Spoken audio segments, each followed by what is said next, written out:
આજે આપણે એક સુંદર મજાનું લેસન શીખવા જઈ રહ્યા છે. Unit 6 read 3 dating technology. Dating technology એટલે કે સમય નિર્ધારણની ટેકનોલોજી. ડેટ એટલે સમય, તારીખ, સમય નિર્ધારણની ટેકનોલોજી. આ ટેકનોલોજી પણ એક ગુના શોધવા માટેની જ પદ્ધતિ છે, જેમાં કોઈ ચીજવસ્તુ, બનાવ, ઘટના કે અવશેષોનું સમય નક્કી કરવામાં આવે છે. દાખલા તરીકે કોઈક જગ્યાએ કોઈનું મૃત્યુ થયું હોય, ડેથ થયું હોય અને એનું ઇન્વેસ્ટિગેશન કરવામાં આવે તો સૌથી પહેલાં એ જાણવામાં આવે કે ક્યારે થયું છે, કેટલા સમય પહેલાં થયું છે. તો એ સમય જે નક્કી કરવામાં આવે છે એ આ ટેકનોલોજીની અંદર.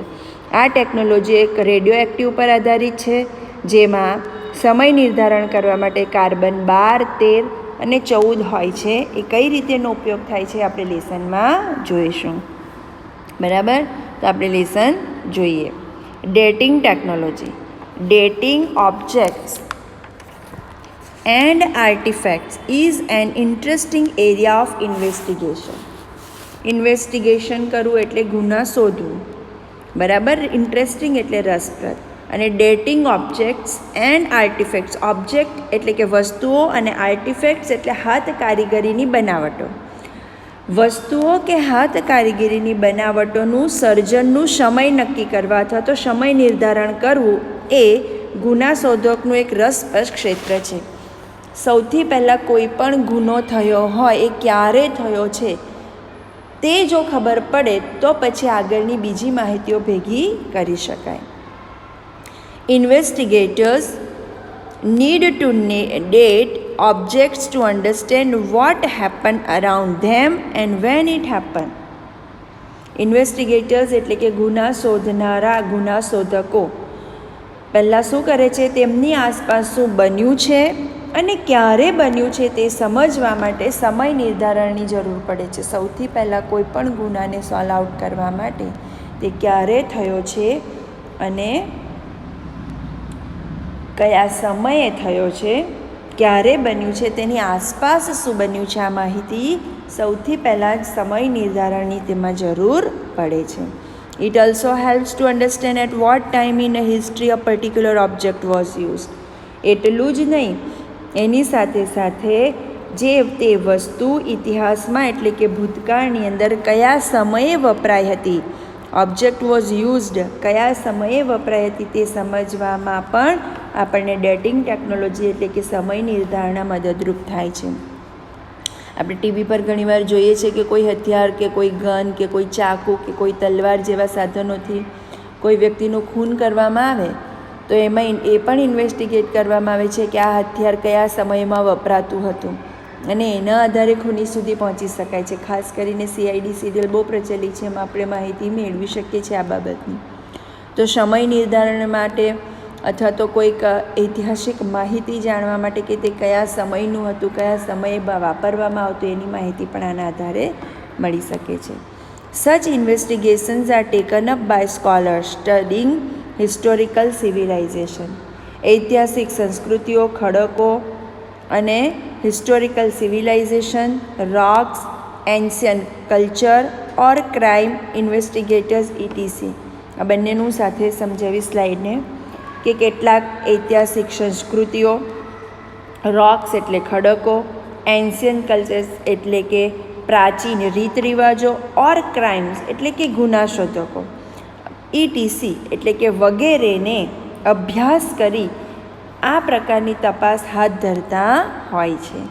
આપણે જોયું કે ઐતિહાસિક સાધનોનો ઉપયોગ થયો હોય તો એ ક્યારે વપરાયો છે, તો આને માટે કોણ સર્વ કરે છે, કોણ સર્વિસ આપે છે એની, તો કોણ કોણ આપે છે, ઐતિહાસિક સંસ્કૃતિઓ, ખડકો, પ્રાચીન રીત રિવાજો કે ગુના શોધકો વગેરે એનો અભ્યાસ કરે છે આ બધી માહિતીઓ વિશે. ખડકો એટલે કે પથ્થરો, સંસ્કૃતિઓ, પ્રાચીન રીત રિવાજો, અને ત્યારબાદ આ પ્રકારની તપાસ હાથ ધરવામાં આવે છે.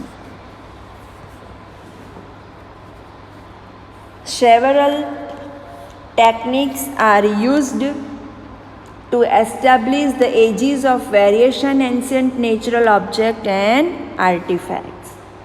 કેટલીક પદ્ધતિઓ જે છે એ વિવિધ પ્રાચીન કુદરતી વસ્તુઓ અને હાથ કારીગરીની વસ્તુઓનો સમય નિર્ધારિત કરવા માટે ઉપયોગમાં લેવામાં આવે છે. તમે જોતા હશો જો કે કેટલા બધા ખડકો ખોદવામાં આવે જમીનની નીચે, ગુફાઓ હોય પ્રાચીન, એ બધી ગુફાઓમાં જઈને સંશોધનો કરવામાં આવે. તમે સ્લાઇડમાં પિક્ચર પર જોઈ શકો છો કે કઈ રીતે આવી રીતે ખોદકામ કરીને પ્રાચીન વસ્તુઓ, કુદરતી વસ્તુઓ, હાથ કલા કારીગરીના અવશેષો ઘણીવાર મળી આવે છે. ઘણીવાર કિંમતી પથ્થરો, કિંમતી ધાતુ, સોનું, ચાંદી પણ ખડકોમાંથી મળી આવે છે. તો આ બધી વસ્તુઓનો સમય નિર્ધારિત કરવા માટે પણ કેટલીક ટેકનિકનો પદ્ધતિઓનો ઉપયોગ થાય છે. Various methods are based on radioactivity. આમાંની કેટલીક પદ્ધતિઓ રેડિયો એક્ટિવિટી એટલે કે કિરણોત્સર્ગ પર આધારિત છે. આમાં થોડું હવે વિજ્ઞાન ભણતા હોય ને એવું આપણને લાગશે. રેડિયો એક્ટિવિટી એટલે કે કિરણોત્સર્ગ પર આધારિત છે. One method is radio carbon dating. આપણે આમાં એક પદ્ધતિ વિશે જાણવાના છે રેડિયો એક્ટિવની, અને તે છે રેડિયો કાર્બન ડેટિંગ. એટલે કે વસ્તુમાં રહેલા કાર્બનનું પ્રમાણ અને તેના આધારે સમય નક્કી કરવામાં આવેલું છે કે વસ્તુમાં હજુ કેટલું કાર્બન છે એના આધારે નક્કી કરવામાં આવે છે. Radio carbon or carbon 14 is a form of the element carbon.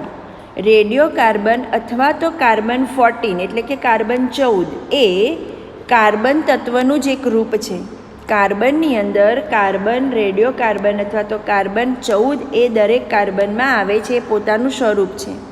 It is unstable and weakly radio active.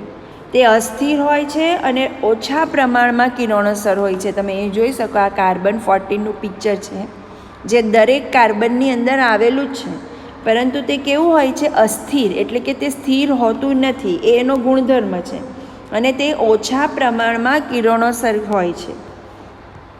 જ્યારે the stable form are carbon 12 and carbon 13. જ્યારે કાર્બનની અંદર બીજા બે કાર્બન રહેલા છે જે છે કાર્બન 12 એન્ડ કાર્બન 13, જે બંને કેવા હોય છે? સતત. જો carbon 14 constantly tax form and then change in the upper atmosphere. Carbon 14 જે છે એ સતત સ્વરૂપગત થાય છે અને ઉપલા વાતાવરણમાં જતાં તેનું સ્વરૂપ બદલી નાખે છે. એટલે આપણી અંદર 3 પ્રકારના કાર્બન હોય છે: કાર્બન 12, કાર્બન 13 અને કાર્બન 14. કાર્બન 14 જે છે એ અસ્થિર હોય છે અને ઓછું કિરણોત્સર્ગ હોય છે, જ્યારે કાર્બન 12 અને કાર્બન 13 એ સતત અને સ્થિર સ્વરૂપમાં હોય છે. જ્યારે કાર્બન 14 જે છે એ સતત કેવું હોય છે? સ્વરૂપગત થાય છે, કે તે ઉપલા વાતાવરણમાં જતાં પોતાનું સ્વરૂપ જરૂર પડે ત્યારે બદલી નાખે છે. Plants and animals tax in carbon 14 throughout there life time. પ્રાણીઓ છે અને વનસ્પતિઓ જે છે તે પોતાના સમગ્ર જીવનકાળ દરમિયાન એની અંદર કાર્બન 14 લે છે.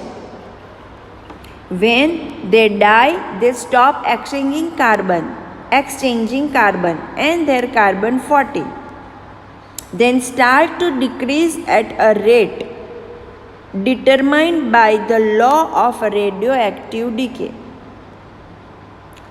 જ્યારે તેઓ મૃત્યુ પામે છે, કોણ? વનસ્પતિ અથવા તો પ્રાણી, ત્યારે દે સ્ટોપ એક્સચેન્જિંગ કાર્બન, ત્યારે તેઓ કાર્બનની ફેરબદલી બંધ કરી દે છે. And their carbon 14 then start to decreases, અને તેમનામાં રહેલું કાર્બન 14 કિરણોત્સર્ગી નિયમ અનુસાર ઘટવાનું શરૂ કરી દે છે, એનું પ્રમાણ ઘટવા માંડે છે. At the rate determined by the law of radioactive decay, એના નિયમના આધારે આ 14 કિરણોત્સર્ગી ક્ષયના નિયમના અનુસારમાં તે દરથી તે ઘટવા માંડે છે. બરાબર? તો આપણા શરીરમાં કે વનસ્પતિ કે પ્રાણીના શરીરની અંદર રહેલા કાર્બનના આધારે ઇન્વેસ્ટિગેટર્સને ખબર પડે છે કે કેટલા કલાક પહેલાં વ્યક્તિનું મૃત્યુ થયું હશે. એની ચેકિંગ કરવામાં આવે એટલે ખબર પડે કે કાર્બન કેટલા પ્રમાણથી ક્યારથી ઘટવાનું શરૂ થઈ ગયું છે, ક્યારે સંપૂર્ણ પૂરું થયું છે. બરાબર? This method is designed to measure this leftover radioactivity. આ પદ્ધતિ એસેસ કિરણોત્સર્ગ પ્રક્રિયાના માપન માટે તૈયાર કરવામાં આવે છે. એની અંદર શરીરમાં કેટલું કાર્બન રહેલું છે તો કે ભાઈ 10%. તો બાકીનું 90% ક્યારે પૂરું થવાનું શરૂ થયું એના આધારે એનું સમય નક્કી થાય છે. એટલે સમય પ્રક્રિયાના માપન માટે તેને તૈયાર કરવામાં આવે છે. By knowing how much carbon 14 is left in a sample, the age of the organism when it died can be known. અને જ્યારે આ તપાસ કરવામાં આવે, માપન કરવામાં આવે, ત્યારે કોઈ પણ સજીવ કે તે ક્યારે મૃત્યુ પામ્યું છે તેની ઉંમર તેના નમૂનાના કેટલા પ્રમાણમાં રહેલા કાર્બન 14માં જે બાકી રહ્યું છે તેના પરથી જાણી શકાય છે. આપણે ઘણી બધી વાર ટીવી પર કે સિરિયલોમાં કે મૂવીમાં જોયું છે કે વ્યક્તિનું ડેથ થાય કે કોઈ પ્રાણીનું ડેથ થાય અને ઇન્વેસ્ટિગેટ કરવામાં આવે ત્યારે કહેવામાં આવે છે કે 2 દિવસ પહેલાં કે 15 દિવસ પહેલાં વ્યક્તિનું મૃત્યુ થયું કે 1 મહિના પહેલાં કે 1 કલાક પહેલાં, પણ આપણને એ ખબર ના હતી કે એની તપાસ કઈ રીતે કરવામાં આવે છે. આપણે આજે એ જાણી શક્યા કે શરીરમાં રહેલા કાર્બનના પ્રમાણના આધારે તેનું માપન કરીને તેની સમય નિર્ધારણા કરવામાં આવે છે. Other methods are also use like archaeomagnetic dating. બીજી પણ એ એક મેથડ છે જે સમય નિર્ધારણા કરવા માટે આપણે ઉપયોગમાં લઈએ છીએ, જેનું નામ છે આર્કોમેગ્નેટિક ડેટિંગ, એટલે કે પુરાતત્વ વિદ્યા અથવા તો માટીમાંથી બનેલી કેટલીક ચીજ વસ્તુઓનો સમય જાણવા માટે અથવા તો પુરાતત્વ ચુંબકીય સમય નિર્ધારણા કરવા માટે પણ બીજી અનેક પદ્ધતિનો ઉપયોગ કરવામાં આવે છે. This is based on reversal of magnetic field of the earth. બરાબર, આ પદ્ધતિ પૃથ્વીના ચુંબકીય ક્ષેત્રના પરિવર્તન પર આધારિત છે.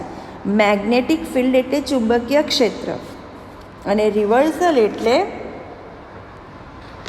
પરિવર્તન થવું. બરાબર, તો આ જે પદ્ધતિ છે એ શાના ઉપર આધાર રાખે છે? પૃથ્વીના ચુંબકીય ક્ષેત્રના પરિવર્તન પર આધારિત છે. Tree ring dating is another useful technique. આપણને કાર્બનની ટેકનિક આખી ડિટેલમાં સમજાય છે. અહીંયા બીજી 2 ટેકનિક છે, માત્ર એને બહુ ઓછી માહિતી આપી છે. એક તો છે આર્કિયોમેગ્નેટિક ડેટિંગ એટલે કે પુરાતત્વ ચુંબકીય. બરાબર, તેમાં ખાલી એટલું જ કહેવામાં આપણને આવ્યું છે એ અધર મેથડ છે કે જેના દ્વારા પણ આપણે સમય નિર્ધારણા કરી શકીએ છીએ, પણ કઈ રીતે કરી શકીએ ડિટેલમાં આપણને માહિતી લેસનમાં આપી નથી. બરાબર, પરંતુ એટલું જણાવ્યું છે કે પૃથ્વીના ચુંબકીય ક્ષેત્રના પરિવર્તન પર તે આધારિત છે. ત્રીજી એક આપણને મેથડ અહીંયા બતાવી છે tree ring dating. Tree ring dating is another useful technique. Tree એટલે વૃક્ષ અને રિંગ એટલે એના પર ગોળ ગોળ લાઇનિંગ જે આવે છે. જો અહીંયા તમે થડ ઉપર આ જોઈ શકો છો, આ જે લાઇનિંગ છે ગોળ ગોળ ગોળ, બરાબર, એ તો વૃક્ષના થડના વલયોથી થતું સમય નિર્ધારણ. વૃક્ષના થડ ઉપર આ જે ગોળ ગોળ રાઉન્ડ જે લાઇનિંગ હોય છે એ કોઈએ દોરેલી હોતી નથી, એ નેચરલ છે. એના આધારે પણ સમય નિર્ધારણા કરવામાં આવે છે. Each year change occur within a tree by factors like rainfall etc. વૃક્ષના થડના વલયોમાં થતું સમય નિર્ધારણ એ બીજી એક ઉપયોગી પદ્ધતિ છે જે વરસાદ વગેરે પરિબળોને લીધે વૃક્ષમાં દર વર્ષે ફેરફાર થતા હોય છે. આપણે તો વૃક્ષને થડને કાપીએ અને એની ઉપર જે રાઉન્ડ લાઇનિંગ હોય છે એક સરખી જ દેખાય છે. બરાબર, પણ એની અંદર એવરી યર પરિવર્તન આવે છે. વરસાદના પ્રમાણના આધારે પણ એમાં પરિવર્તન આવે છે. બરાબર, તો એના આધારે વૃક્ષ કેટલા વર્ષ જૂનું છે એની માહિતી મેળવી શકાય છે. These changes can be seen in form of ring patterns within the tree trunks. અને આ ફેરફારો વૃક્ષના થડમાં રહેલા વલયોની ભાત દ્વારા સમજી શકાય છે. આપણને તો રિંગ સરખી લાગે, પણ જે ઇન્વેસ્ટિગેટર્સ હોય તેઓ શાના આધારે એને ઓળખે છે? તો વૃક્ષના થડમાં રહેલા વલયોની ભાત એટલે ડિઝાઇન, પેટર્ન અહીંયા શબ્દ આપ્યો છે, એના આધારે તેને સમજી શકે છે અને આપણને માહિતી આપે છે કે આ વૃક્ષ આટલા વર્ષ જૂનું છે.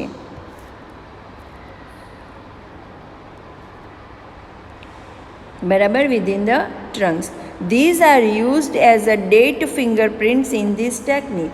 અને આ ટેકનિકમાં ફિંગરપ્રિન્ટ તરીકે તેને ઉપયોગમાં લેવામાં આવે છે, એટલે કે થડમાં રહેલા વલયોનું થતું સમય નિર્ધારણ એને ફિંગરપ્રિન્ટ તરીકે ઓળખવામાં ઉપયોગમાં લેવામાં આવે છે. આપણી કેવી ફિંગર પર તમે જુઓ રાઉન્ડ રાઉન્ડ રાઉન્ડ લાઇનિંગ દેખાય છે ને, તો આપણી ફિંગરપ્રિન્ટ લેવાની હોય તો આપણે ફિંગરને મૂકીએ એટલે આપણી પ્રિન્ટ આવી જાય. એવી રીતે ઝાડના થડની ફિંગરપ્રિન્ટ લેવાની હોય તો એ જે લાઈન જે છે ગોળ ગોળ છે જેના ઉપર વલયો દોરેલા હોય છે એ વૃક્ષની ફિંગરપ્રિન્ટ કહેવાય, જેના આધારે એના વિશેની સમય નિર્ધારણા, વૃક્ષ વિશેની સમય નિર્ધારણા કરી શકાય છે. તો આપણે અહીંયા 3 ટેકનિક વિશે શીખ્યા. એક કાર્બન ટેકનિક, બીજી પુરાતત્વ ચુંબકીય ટેકનિક અને ત્રીજી આપણે જોઈ વૃક્ષના થડમાં વલયોને આધારે થતું સમય નિર્ધારણ. તો આ 3 ટેકનિકના આધારે જે તે પ્રાચીન વસ્તુ હોય, ઘટના હોય, બાબત હોય કે કોઈ વ્યક્તિના મૃત થયા પછી તેના વિશેની સમય નિર્ધારણા જાણવી હોય તો આ માહિતી આપણે એના દ્વારા મેળવી શકીએ છીએ. આઈ હોપ તમને આમાં સમજ પડી હશે. Thank you.